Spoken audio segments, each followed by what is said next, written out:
Friends, welcome to my channel. సాయంత్రము చల్లగా అందరూ కూడా రిసీవ్ చేసుకునేటువంటి రెసిపీ ప్రతి ఒక్కరికి నచ్చే తీరుతుంది. వీడియో ఎండింగ్ వరకు స్కిప్ చేయకుండా చూస్తే రెసిపీ ప్రిపరేషన్ ఎలాగో మీకు తెలిసిపోతుంది. వీడియో నచ్చితే దయచేసి లైక్ చేసి సబ్స్క్రైబ్ చేసుకోగలరు. దాదాపుగా ఒక 25 నుంచి 30 వరకు బాదంని గోరువెచ్చటి నీళ్ళలో ఒక గంట సేపు నానబెట్టుకోవాలి.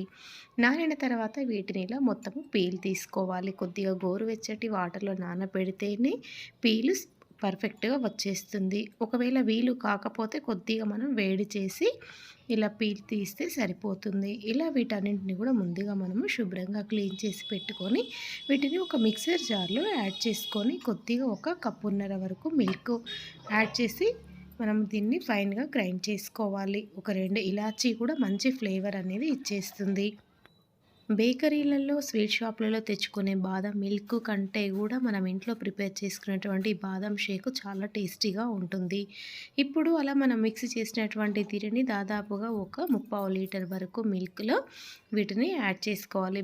మిల్క్ కొద్దిగా పొంగు వచ్చిన తర్వాతనే మనము మిక్సీ చేసినటువంటి పేస్ట్ని ఇందులో యాడ్ చేసుకొని దీన్ని మెల్లిగా కదుపుతూ ఉండాలి. అప్పుడే మిల్క్ మొత్తం కూడా బాదం ఫ్లేవర్ అనేది వచ్చేస్తుంది. దీనికి కావాల్సినంత టేస్ట్ని బట్టి షుగర్ యాడ్ చేసుకోండి. నేను మాత్రము కరెక్ట్గా షుగర్ టేస్ట్ని బట్టి యాడ్ చేశాను. మీరు తినే టేస్ట్ని బట్టి స్వీట్ యాడ్ చేసుకోవచ్చు. సో ఇలా దీనిని మెల్లిగా కదుపుతూ ఉండాలి. మొత్తము కూడా పొంగు వచ్చే వరకు కదిలిస్తూ ఉండి ముందుగా ఒక గంట ముందు నానబెట్టుకున్నటువంటి కుంకుమ పువ్వుని ఫిల్టర్ చేసి ఇలా వాటర్ ఇందులో యాడ్ చేసుకుంటే మంచి ఫ్లేవర్ అనేది వచ్చేస్తుంది.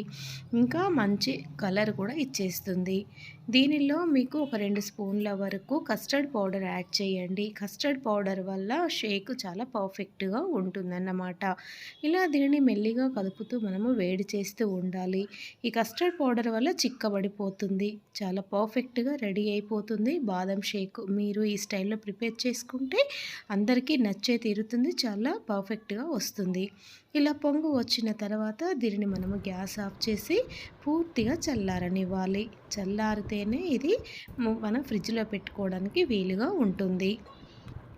ఇలా చల్లారిన దీనిని దాదాపుగా మనము ఒక 2 గంటల వరకు ఫ్రీజర్లో ఉంచితే అది గట్టి పడిపోతుంది. అందులో ఐస్ లాగా ఫామ్ అయిపోయి పర్ఫెక్ట్గా వచ్చేస్తుంది. ఇలా ప్రిపేర్ చేసిన దీనిని 2 గంటల తర్వాత మనం కొంచెం చిక్కగా పడిపోయింది. మీకు ఇంకా చిక్కగా రావాలనుకుంటే కస్టర్డ్ పౌడర్ ఎక్కువగా యాడ్ చేసుకోవచ్చు.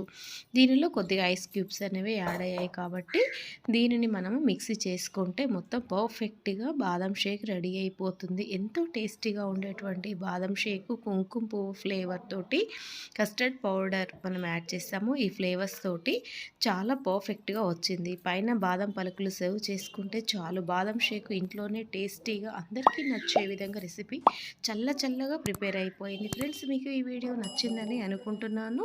Please do like, share, subscribe. Thank you friends for watching our